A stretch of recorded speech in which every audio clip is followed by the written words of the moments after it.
Hello， 大家好啊！又嚟到 MY 高清談嘅時候咯喎，咁咧喺我哋開始今日嘅題目之前呢，又係時候去揭曉下上一集估下嘅答案先啦。冇錯啦，上一集嘅估下呢，就係怡寶芽菜雞啦。冇錯啦嚇，可以話呢，即係怡寶嘅名物。大家有冇食呢？冇錯啦，我好記得呢，我第一次聽芽菜雞呢個名呢，以為係一種雞嘅名嚟。係，即係咪即係釀一啲嘢入去嗰個雞裏邊？一係可能係咁啦，或者係可能係隻雞係咪食芽菜大嘅咧？或者谷子牛啊？好慘，隻雞淨係食芽菜。我諗起都覺得好慘，係食齋都唔止係淨係食芽菜，你唔覺得件事好慘嘅咩 ？OK 嗱，第一。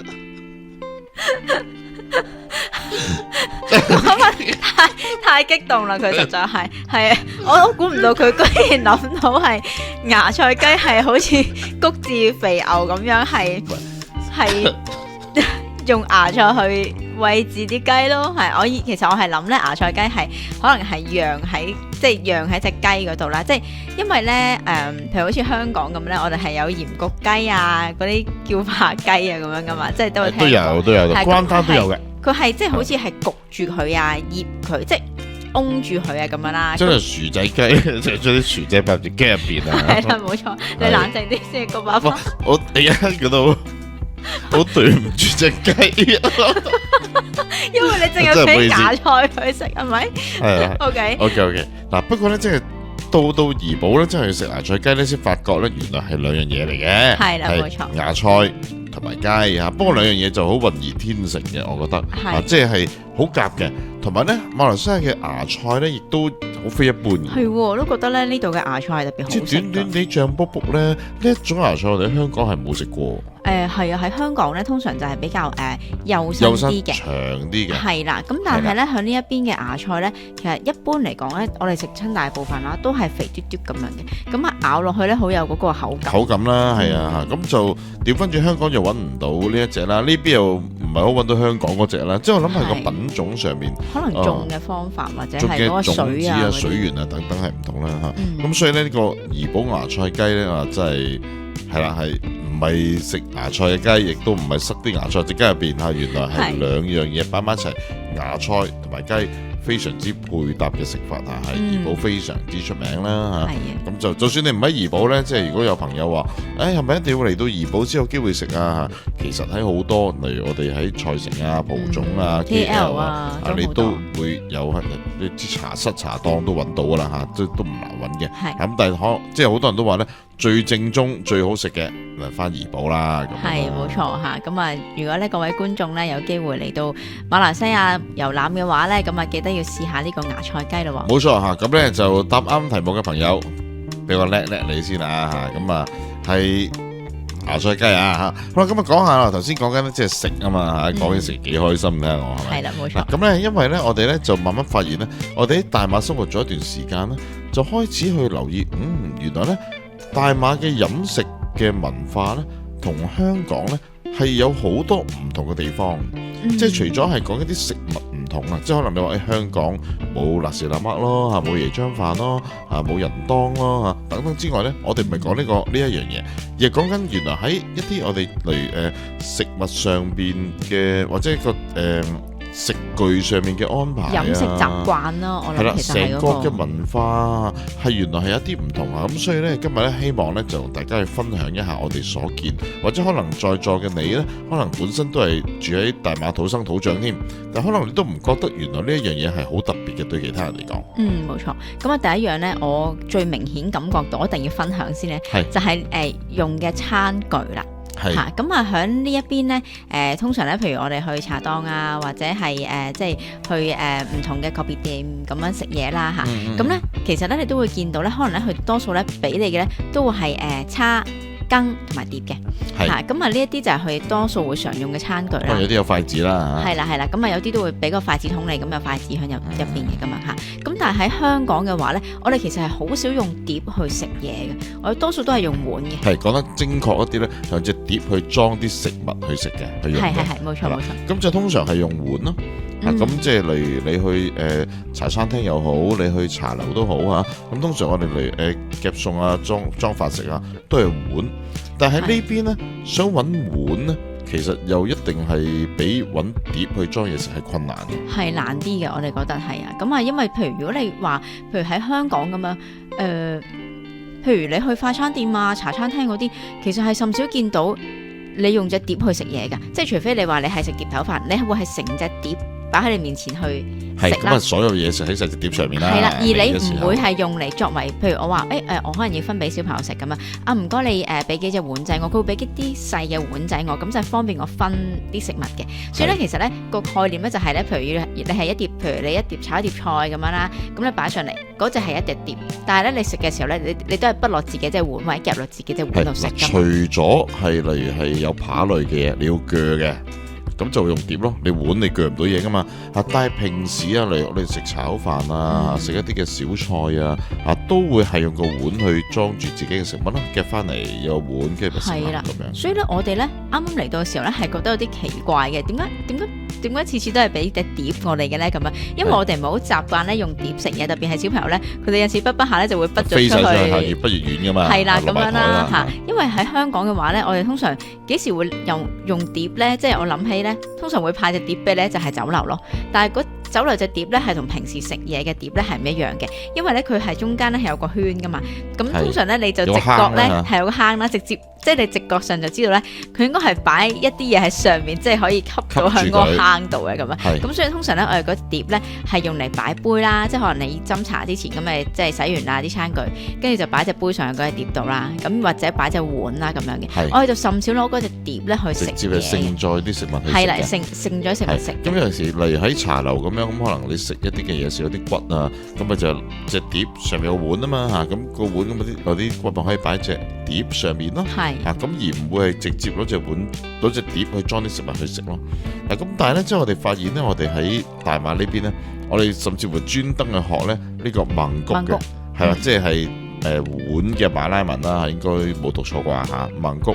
咁咧就都幾多情況，我哋去咖啡店啊、去茶室、去茶檔咧係冇嘅。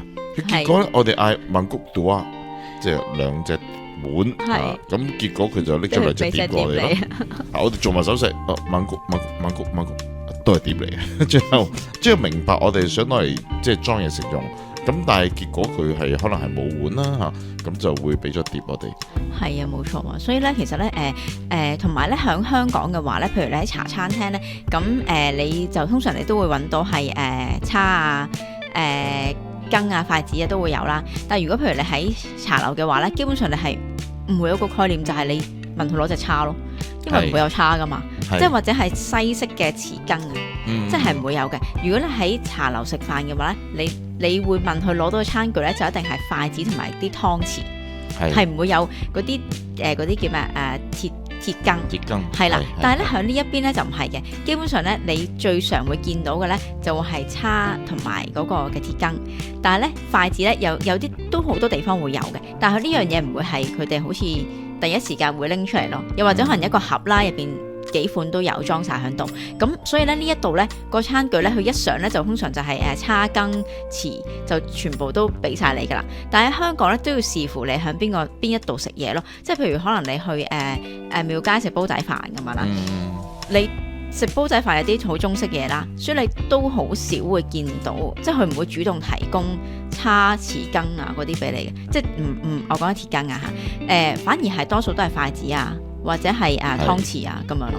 係，我諗呢個係牽涉到咧，就係咧，我哋喺呢個亦都係我哋第二點想分享嘅，就係話咧，其實香港同大馬食嘢咧，嗰個嘅中西嘅分別咧，喺香港係好明顯嘅。即係話嚟，我想食中菜咧，喺中菜館或者茶樓咧，係唔會揾到西餐嘅嘢嘅。頭先講嘅餐具係一個例子啦。例如我去食點心嘅地方，我唔會飲到奶茶嘅，因為西方嘢啊嘛，我唔會飲到檸水啊。咁我可能只會係普洱咯，即係叫各式嘅茶啦，菊普啊都有嘅，係各式茶葉啦，總之就係。但係如果你調翻轉啦嚇，我哋食緊西餐嘅，例如有鋸扒啊，食啲嗰啲，咁我哋又唔會又調翻轉揾到啲中菜嘅飲品啊嘢食啊，係唔會咁樣將中西嘅嘢食侵埋嘅。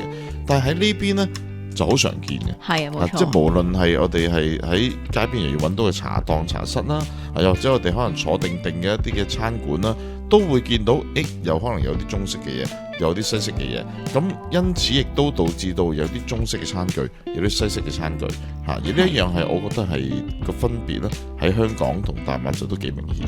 係啊，冇錯，即係我記得咧喺呢一度咧最經典咧係我同朋友出去飲茶啦，咁跟住咧佢就左手咧就拎住杯奶茶，右手就夾住件燒賣咁喺度食啦。係，咁我就哇呢一個嘅組合咧，實在係對我嚟講實在太過新奇有趣。係喺香港肯定唔會出現嘅，即係自攜另計啦嚇，或者屋企自己點配搭都得啦。但係你想同時我滿足呢兩個願望，奶茶加燒賣呢，咁我相信除非你喺街邊自己篤串燒賣喺街度企喺度食啦。但係如果你話想坐定定一個餐館可以同時俾到呢兩樣食物你呢，我就唔係好諗到喺邊一度啦。係啊，同埋咧，就算呢度嘅中式嘅餐館啦，好多咧都會提供一啲即係都會好似有茶檔咁樣提供好多唔同嘅飲品嘅，即係譬如又有美祿啊，又有咖啡啊，有侵啊嗰啲。薏米水啊。係啦，我覺得都同可能係呢一邊嘅飲食文化有關嘅，因為喺呢一度咧，即係都好常大家係會叫飲品飲啊嘛。係。咁變咗咧，即係就算你係可能係叫小菜食飯嘅地方咁樣啦，即係可能我哋去茶樓，即係所以點解我哋嘅長輩咧，即係可能我哋嘅爸爸媽媽四大長老嚟咧，佢哋有啲唔習慣嘅，即係做乜你去到茶樓都仲問我飲咩，唔係飲茶飲咩咧？可以係啦，係嚇咁，但係嚟到呢度就係會有呢種嘅唔同咯，即係佢哋會係可以揾到好多唔同嘅飲品嘅喺嗰個，就算係中菜館咧，你都可以一樣飲到一啲好西式嘅西茶咯，我哋叫做係冇錯嗱。咁咧即係呢個又引申到第三樣想分享嘅咧，就係咧呢度飲食咧，好通常係飲嘢行先嘅。頭先講開飲品嚇，有好多唔同嘅種類，一坐低喺 coffee 店第一樣咧就係嘛，係飲嘢先嘅。香港通常我哋去間餐館食嘢咧，飲嘢係壓到最後，甚至乎係後上嘅。係，即係譬如就算我哋去茶餐廳，有陣時佢都會同可能落咗單，佢問你你飲咩啊咁樣，咁我話檸茶咁樣，咁但係你可以叫佢後上，咁佢通常就會等你差唔多食完啦，跟住佢先再拎上嚟咁樣咯。但係呢一度咧就唔係飲品咧，一定係一坐低大家就飲咩水咁樣啦，即係即刻第一時間就會諗係飲啲乜嘢嘅，就有啲唔一樣咯個次序。咁我相信同即係呢個嘅係coffee店嘅營運模式有關啦嚇，即係以我所知啦嚇，即係如果有其他嘅資訊就網友可以留言啦。即係因為喺個茶室入邊咧即係通常水吧係即係嗰個負責啦，另外有唔同嘅檔口啦咁，所以其實就係分開去處理嘅咁。但係喺香港就冇呢一個咁樣嘅飲食嘅環境啦，咁所以變咗咧，通常都係同一個嘅老闆或者係同一個嘅即係中央處理嘅咁，所以咧就唔會出現咗呢一種就係飲嘢還飲嘢去嗌，跟住食嘢你自己再去揾地方食啦，即係佢有好多唔同嘅檔口嚟揀啦咁樣，咁所以亦都造就咗呢一個咧好得意，即係好似飲品行先嗰樣嘅感覺啦。冇錯冇錯。咁啊，我哋咧暫時咧第一部分就分享到呢度先啦，休息一陣，咁咧我哋而家一齊去聽下大馬小知識。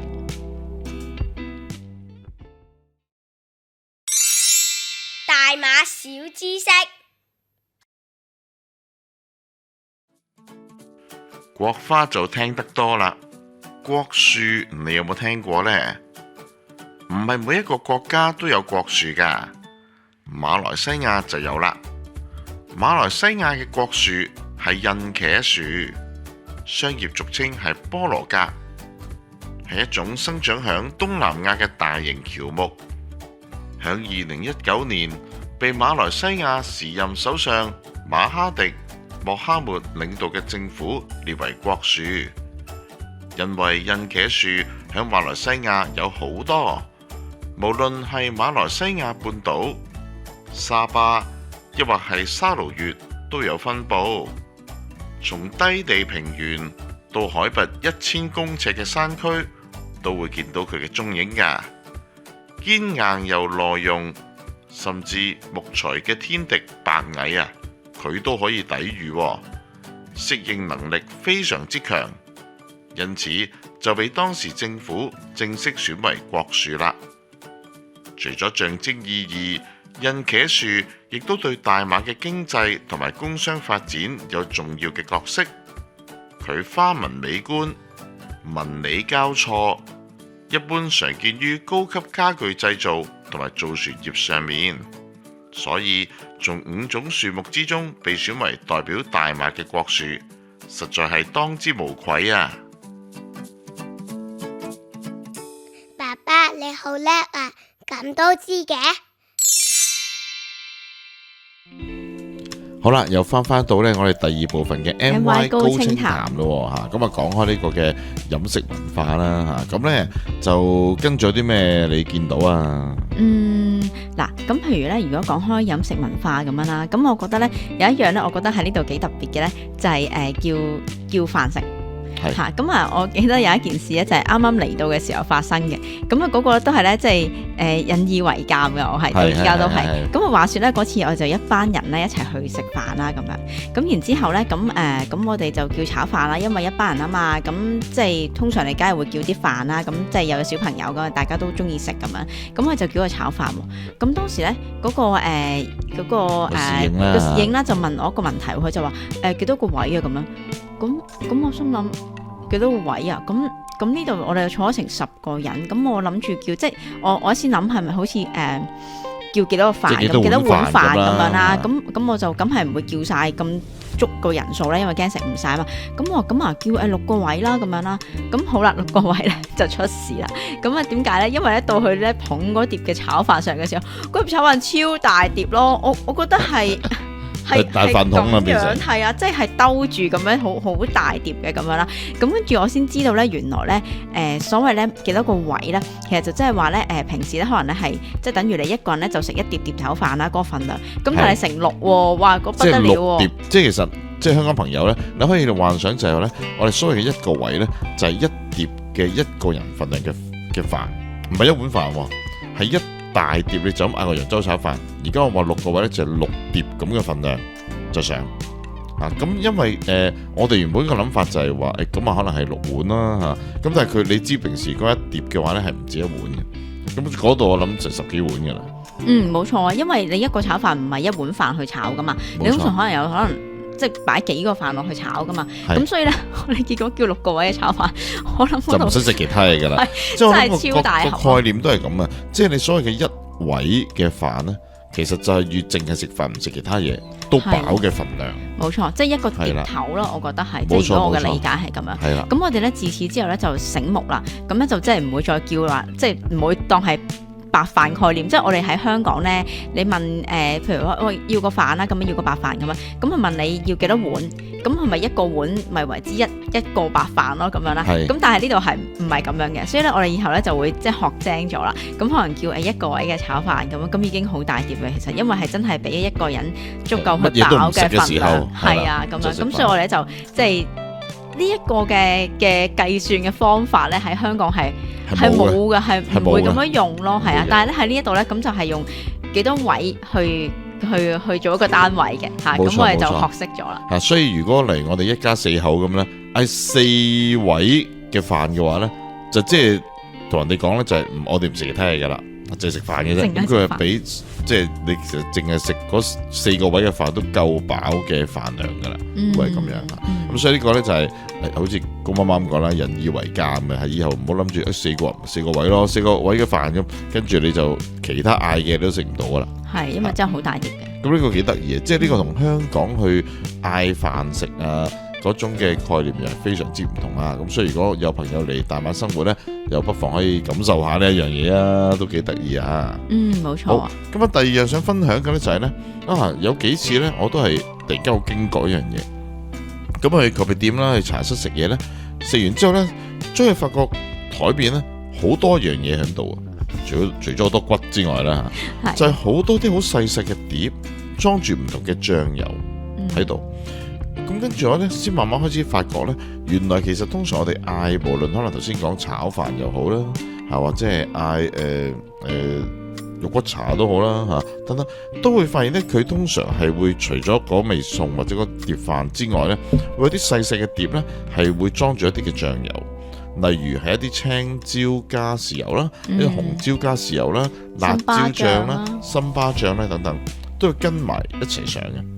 咁而好多其實可能我哋都唔加嘅，因為我哋香港食慣咧，其實未必咁濃味啦嚇，咁所以都唔加。但係通常佢都會擺晒喺度。咁跟食時候發覺好多碟嗰啲膠碟仔咧就喺台面。咁呢一樣嘢亦都係喺香港就好少見啦。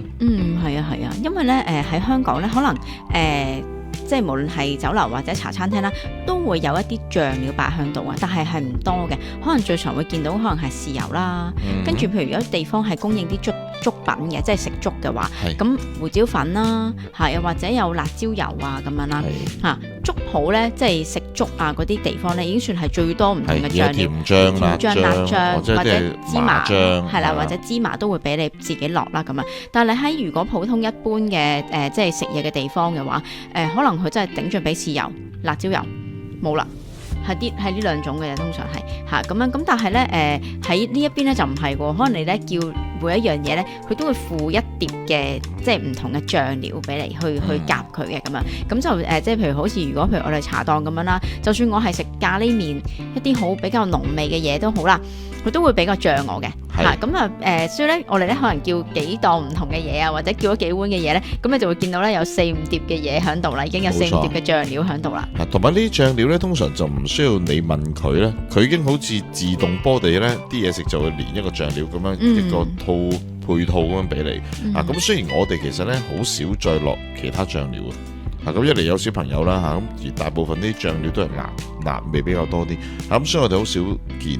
即係好少會食會用，但係通常食完之後就發覺台面就好多碟，同埋有陣時咧又驚太大風又會吹冧啊咁樣，所以咧就呢一個嘅經驗咧，同喺香港就非常之唔一樣。冇錯，係啊，咁啊，所以咧呢個都我覺得都係一個幾有趣嘅現象啦咁因為喺香港咧食嘢咧就即係唔會話樣樣嘢都跟一啲醬料嘅反而譬如某一啲特定嘅，譬如你可能係食燒味嘅，可能食叉燒啊、雞啊、燒肉啊咁樣，咁佢就會加一啲可能係葱油啊、辣醬或者係即係芥末醬啊咁樣啦，就會有嘅。但係呢邊咧就唔係啦，可能每一種嘅食物咧佢都會搭配一個嘅醬料俾你嘅。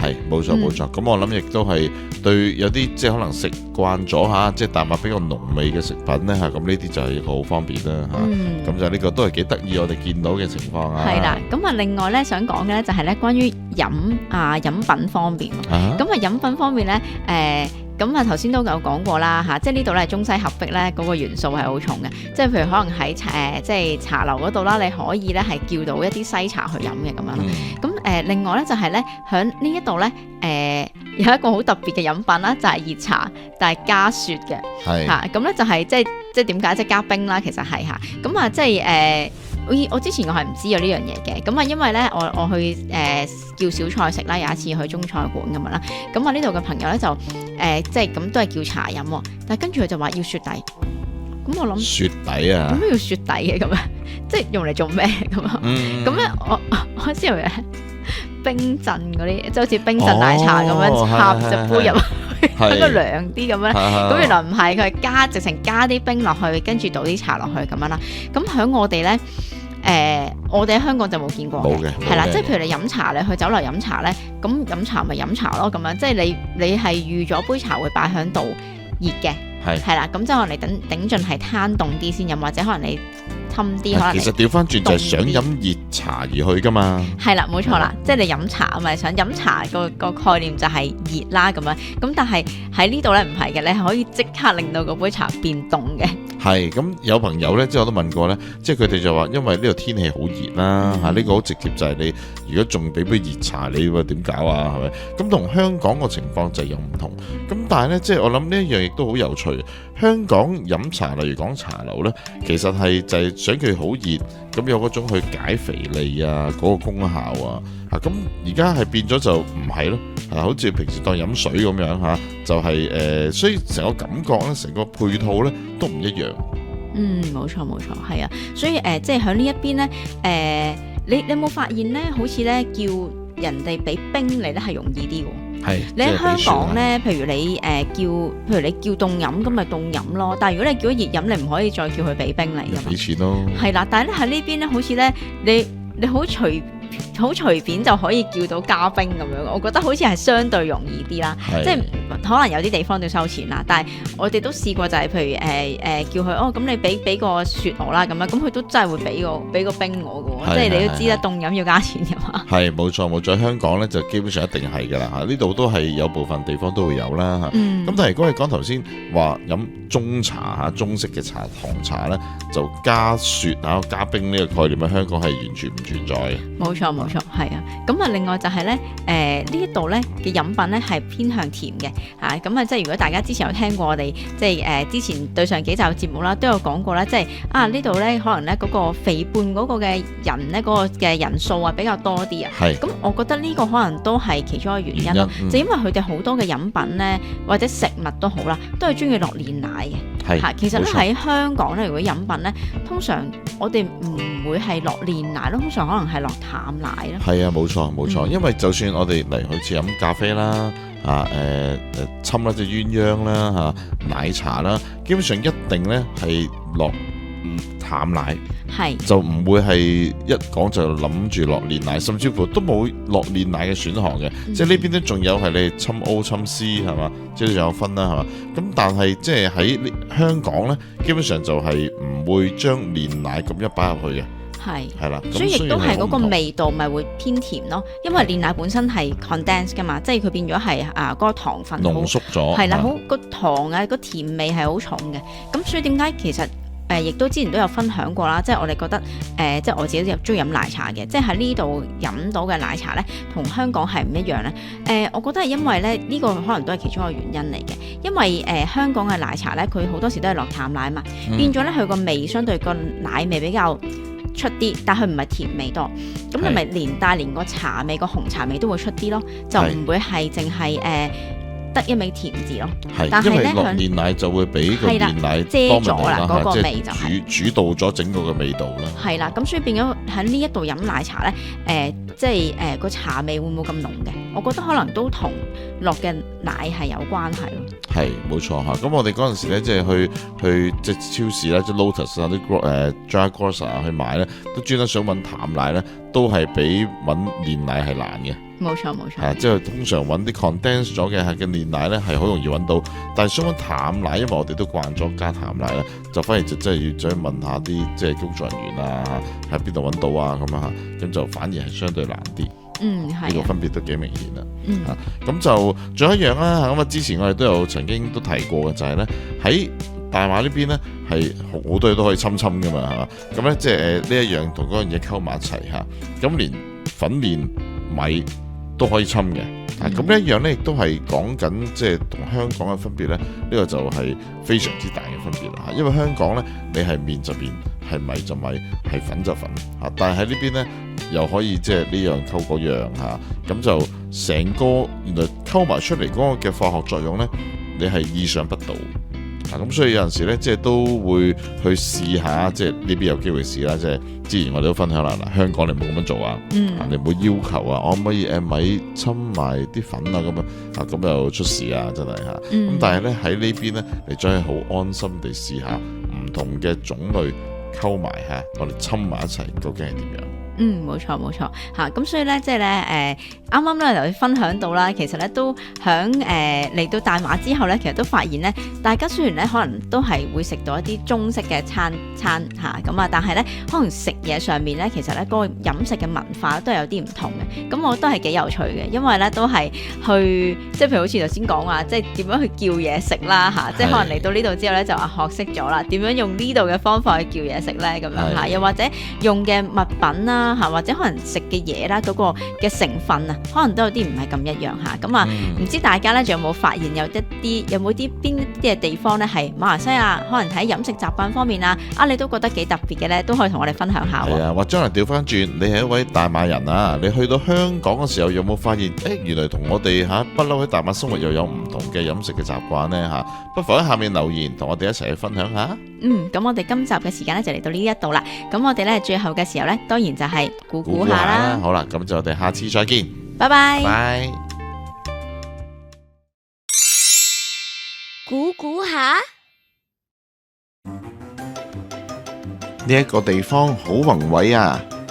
佢位於吉隆坡嘅北部，係一個擁有一系列山洞同埋岩洞寺廟嘅石灰岩山丘。佢係全球最受歡迎嘅印度教大寶森節朝聖嘅聖地啊！知道答案嘅朋友，快啲喺下面留言話俾我哋知啦。2日之後，我哋就會喺 YouTube 嘅貼文公布答案，同時呢，亦都會公布頭5位答啱呢個題目嘅朋友㗎。希望見到你個名啦，加油啊！